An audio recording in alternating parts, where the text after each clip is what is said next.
Tonight on Police 10-7, Auckland officers suspect John of breaking into cars and his alibi doesn't stack up.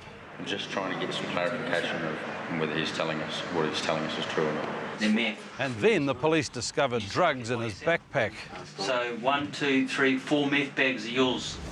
In Rotorua, a young driver trying to elude police heads down a blind alley. The vehicle's gone up a private driveway. It's now under Meadowbank cruising. And Lower Hutt police try to subdue a man who's been rampaging through an apartment block with a large knife. It's coming down now.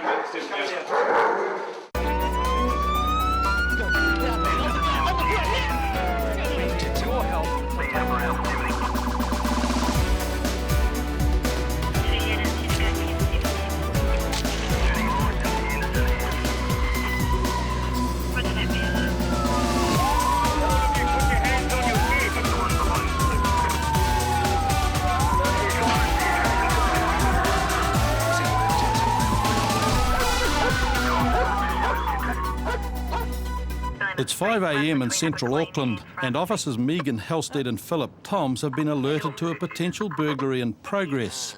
A man's been reported trying car door locks and entering a private property. Male Caucasian, early 20s, slim build, 5'8", wearing a cap, a black jacket, black board shorts and a black backpack. Comms has directed them to a street near where the man was seen. Another officer in an unmarked car has already detained the suspect, John. What's in your backpack? So you're going to have My day thing, yeah. He says he was going to meet a friend inside the car park in the basement of this apartment building. The police need to check his alibi, so Philip has gone around the back of the building and come through the main entrance to let the others in. Right.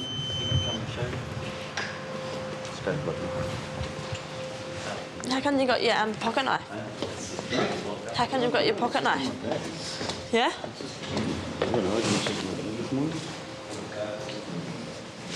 John has told the police that his mate Trevor lives in a room behind one of these doors and nominates this door as the one.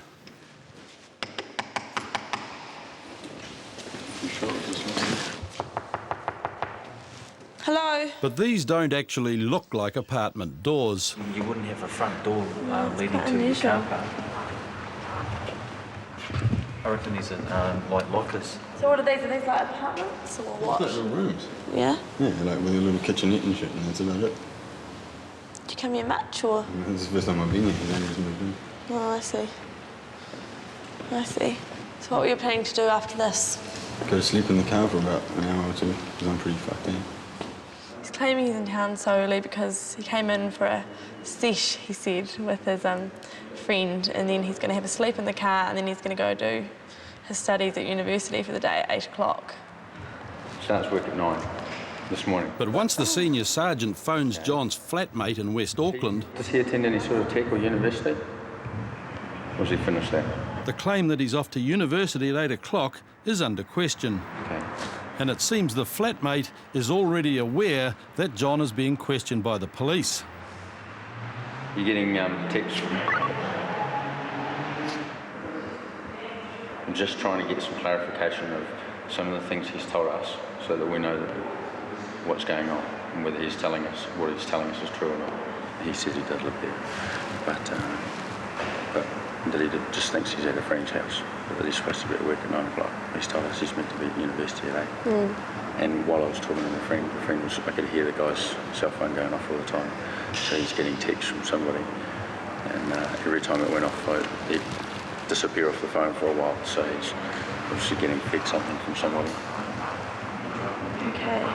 The officers are also suspicious of the fact that John is nervously scratching his nose, a common side effect of methamphetamine use. We can now sort this out properly, right? Go back to the station, sit down in the interview rooms and get your proper ID, see who you are, see where you live. And he's continually using his cell phone, possibly to warn others. Right? Put your phone away. You want to ring your lawyer?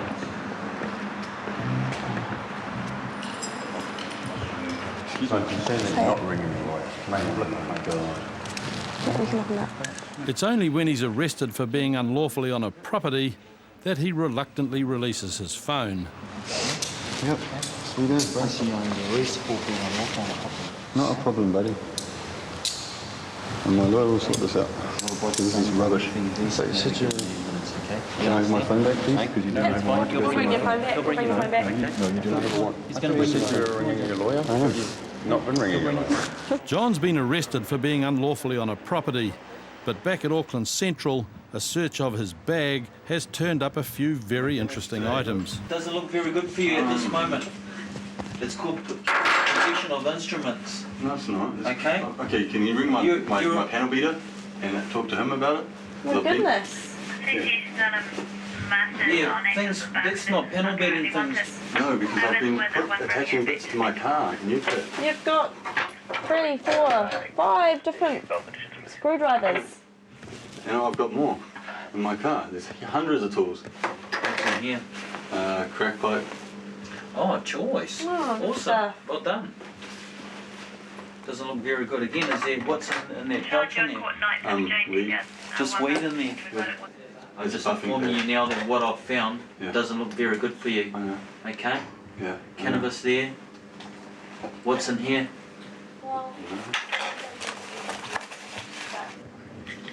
Meth. Mm-hmm. How much? Not much, about a quarter of a gram at the most. For yourself? Yeah. See? Just for me. Oh, that's a lot. No, that's a quarter of a gram. Quarter of a gram. How much do you pay for a point bag? $80? $80 for each of these. No, they're not points. So they're yours, right? Yeah. They're yours. Yeah. You know what it is? Yes. What are they? Meth. They're meth. It's for me to smoke. You smoke it by yourself? Yeah. Can't stop. So 1, 2, 3, 4 meth bags are yours. Yep. Philip's And you've already dubious used about one? John's claim that the drug is all for his own use, And what do you use that because for? meth dealers usually sell point bags weighing only 1/10 of a gram. What do you use the screwdrivers that for? Is that to break into places? No, What do you use it for? I just got them from my panel beater. Eh? It's not like panel beating. It's like adding, putting on the guard and putting in the headlight and stuff like that. And he's just panel beated and chopped and welded my front end. You know what I think? No. I think you're like your drugs too much, and you're breaking into places and to buy stuff. No, not at all. See, I told you it's fucking right. What kind of pocket knife is it? Now, man, What do you need a pocket knife on you for? I didn't need it. It was just in my bag. Eh? I didn't empty my bag out before I went from home. That's why I have my tools. Well, why do you need a pocket knife? I don't need a pocket knife. I used to use it at work to cut down boxes. Oh, you don't need a knife like that to cut boxes, mate. That's a stupid answer. You know what I think? I think you use all these tools to break into houses or vehicles to get what you want, to supply you money for all of this, right? You can actually ring Dan, the panel beater, and ask Dan, him. the panel beater. Yeah, What are all these different car keys, huh? they're for all the cars that are parked at my house. Yeah, You say you're not working much, and then you got all that money, and then I see all that meth in there, and the pipe. that's my savings. That's all I got. Meth's an illegal substance. Wow. Wow, see someone about it. It's a problem, see someone about it. I have. If I had a problem like that, I'd see someone about it. I have tried to see someone about it. They didn't help. I need to go to rehab. Well, why don't you put yourself in rehab? I don't know. Also suspicious is John's diary and a list of appliances and prices and car parts. That's what Trevor was selling. Where do you get all that stuff from? Was it Nick? Yeah, I think so. Is he into breaking into cars and houses as well? I don't know. All I know is that he sells me some shit, And I mean, Jeez, because you can do a Sunny, it's $20, it's pretty cheap. I know.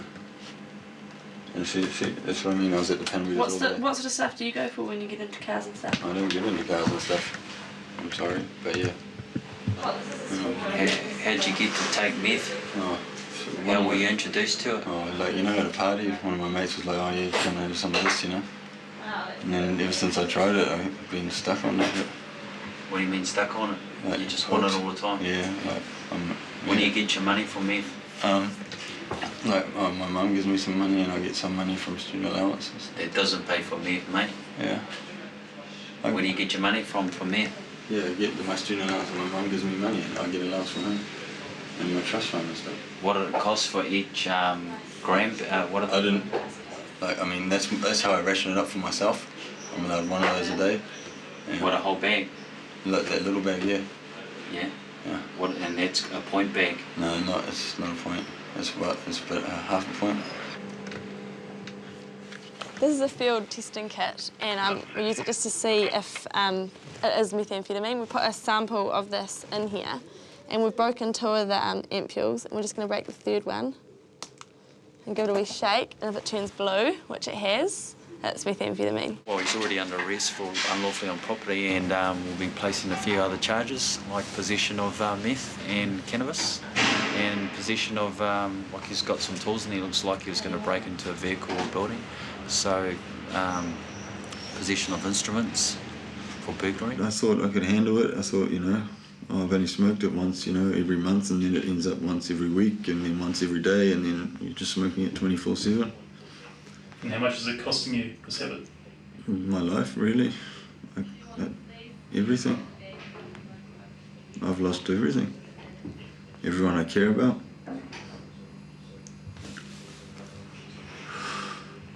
Does your family know that you're an addict? Yeah. They won't even talk to me anymore. In court, John was sentenced to 8 months in prison on 2 representative charges. On the remaining charges, he was given an opportunity to make reparations and demonstrate a change of lifestyle pending a re-sentencing hearing in a year's time. Next, when a Lower Hutt man runs amok with a knife, it's a job for Blade, the police dog. But first in Rotorua, they've ditched the car and headed for the hills. Can the police catch up? These boys here, front passenger's not wearing a seatbelt either. Rotorua Detective Sergeant Chris McLeod is making a routine traffic stop. But before he's even out of his car, the driver roars off. Northcourt H17. On Bullingham Crescent now, going into Wrigley Road in pursuit of a black Honda Civic. 3 occupants. It's drizzling. Not much traffic around. It was just a routine traffic stop for no seatbelt. We've just gone left on Sunset Road, heading west. Once Chris has notified the pursuit, control of the operation passes to the communications centre, who remind Chris that the public's safety should be his main concern. If is there an unjustified risk to any person, you are to abandon the pursuit immediately. Do you understand? Yes, affirmative. Speed is 60 k's. Just going past Lazenby. Comms has called in several other police units as reinforcements, and they're preparing to use road spikes. Is there any other Rotorua traffic units able to assist with spikes? For the next 10 minutes, Chris is led on an unwanted tour around the Rotorua suburb of Fordlands and the nearby streets by the offending vehicle. Heading towards Old Taupo, just going past Night Place. Speed is 70 k's, staying within their own lane. It's mostly a low-speed pursuit, but the driver takes some stupid risks and shows no signs of stopping. 3251.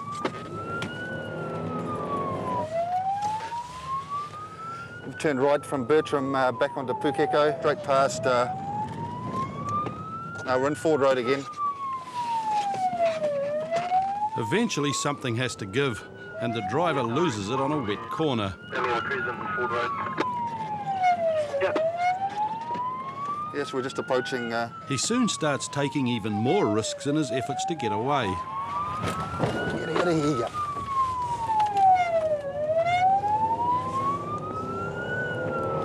We're now turning into Irene Place. It's a dead end. But the driver appears to have some local knowledge as he goes cross-country. It's now into Meadowbank Crescent. It's gone right into Meadowbank Crescent. Through a blind section off-road, and now back onto. We're now in Lazenby. The vehicle appears to be going off-road into an address in Lazenby. 3 juveniles, by the look of it, running into the park area.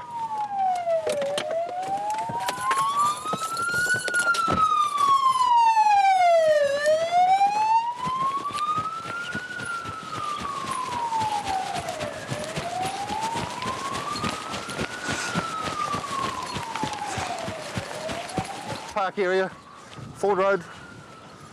One of the fugitives, Matthew, is soon brought back, cuffed and out of puff, and denying he was behind the wheel. Get it, B? It's a bit silly, eh? I wasn't driving, mate. You weren't. You were certainly running. Yeah, I had to, because they said the car was hot. Yeah. And you say you weren't driving, bro? I wasn't driving. Hey! That's what the camera's going to tell us too, brother. Oh, that's all right. Yeah? Not mine. All right, bro. So where's the car from, do you know? No, like I said, mate, I've only been here, what, 3-4 days? Action-packed 4 days. Yeah, shocking. At this stage, there's no stolen property or guns or drugs. So it's possibly a stolen vehicle that hasn't been reported as yet. So we'll make some more inquiries. The number plate and the registration sticker on the front, the warrant of fitness don't match up, so it'll be interesting to see where the inquiries take us. Back at the Rotorua police station, Matthew's denials continue, but once confronted with the evidence, he eventually tells the truth. He gave a full and frank confession to being the driver of the vehicle, and yeah, he stated that he took the vehicle from his sister's place. The vehicle belongs to his brother, and the reason he didn't stop for police is because he's got no licence, and he thought maybe we would be taking his brother's car. And it turns out that Matthew didn't know where he was going. Every road that I hit, it was by fluke. We headed for this alleyway and was running in, and there was no bars there, and ended up going straight through the alleyway and out onto this other road, Horseshoe Road. Before I stopped, then just by fluke there was another driveway there, so I shot down their driveway. Yeah. Matthew's passenger was released without any charges, and later in court Matthew pleaded guilty to dangerous driving and failing to stop. He was disqualified for 6 months and sentenced to 180 hours community work. It's 9:30 at night in Lower Hutt.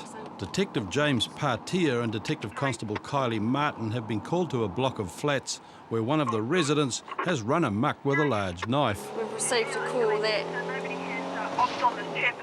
a male occupant at the address has a knife in his possession. What flat did they think he was trying to get into? The knife's been described as approximately 40 centimetres in length and is apparently in an upstairs flat. So we've got the GDB staff on their way there now and just getting some sit reps as we go, and we'll reassess it when we get there. The flat numbers, and have we got a name of the flat? When the police arrive, they're told that the man is still inside the stairwell, but no one knows if he's still got a knife. If you challenge from there, mate, you should get a response. Yep, he's on the school landing. He's coming down now. Just back off, fellas, as he's coming down, so give him some room to get. Delta officer Matt Fage and his dog Blade go in first.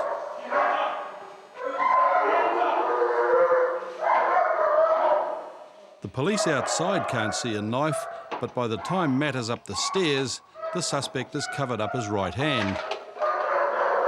Matt can't afford to take any chances, as the man may still have the knife concealed somewhere. So he sets off the pepper spray.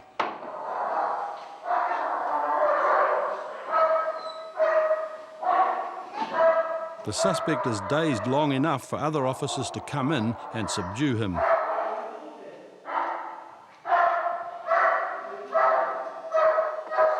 One of the officers has been caught in the back spray, but apart from that, the emergency is over.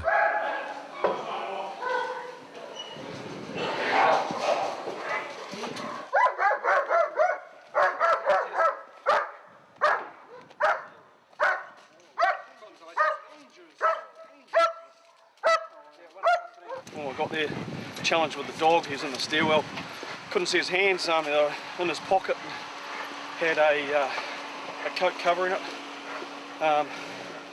he was more non-compliant than anything else. He was pepper sprayed and obviously taken into custody. The guys are in there now looking for the knife. Job done. While the suspect is taken away and other officers search for the knife, Kylie interviews one of the witnesses. And we heard this constant knocking on the door, banging on that door. Right. So we looked at the door and we saw him there, and then the door slammed. Really slammed it, and he kept slamming it. And then I looked down, and here he is with this knife. And the Chinese lady next to me come and had a look as well. Okay. And he had a knife. And how would you describe that? Oh, the carving knife would be like a vegetable knife. It was kind of one of those bigger triangular ones. Okay. And I didn't see what handle it had on it. It might have been wooden, yeah. And how long, roughly? Oh, about 50 centimetres, I'd say. Did he threaten anybody with it? No, he didn't actually threaten anybody. No. Okay. Just in an aggressive manner in general? Aggressive manner in general, yeah. Okay. Yeah. And he was obviously looked very drunk, yeah. Rather intoxicated? Yeah. And did he see him with the knife? Yeah, he would have, yeah. Because Okay. I looked down and he looked up, yeah. And how did he respond to that? He just walked back down again. Yeah, he was pacing up and down. Did he know police were being called? No, don't think so. We're just outside the address of the offender who's been apprehended tonight for the knife, and we've located several knives in his flat, which is shown here, and one of the witnesses has pointed out a possible knife that he was wielding, so we'll take all of those back as exhibits and see how we go with the interview. The man was later fined $500 for carrying an offensive weapon, and an order was made to destroy the knife he was wielding the night he was arrested. Next week on Police 10-7, boozed Brian thinks he can turn the tables during a breath test. Over here, talk to me. Okay. Right. Assault! Assault! Auckland Delta units hunt down Mangere car thieves. Come here, I'll let the dog go. Come here, I'll let the dog go. Come. Hop! Rails! Hop! And a young Dunedin woman runs for her life as a domestic dispute turns deadly. Basically seen her punch her to the ground, stand over and kick her at least 6 times.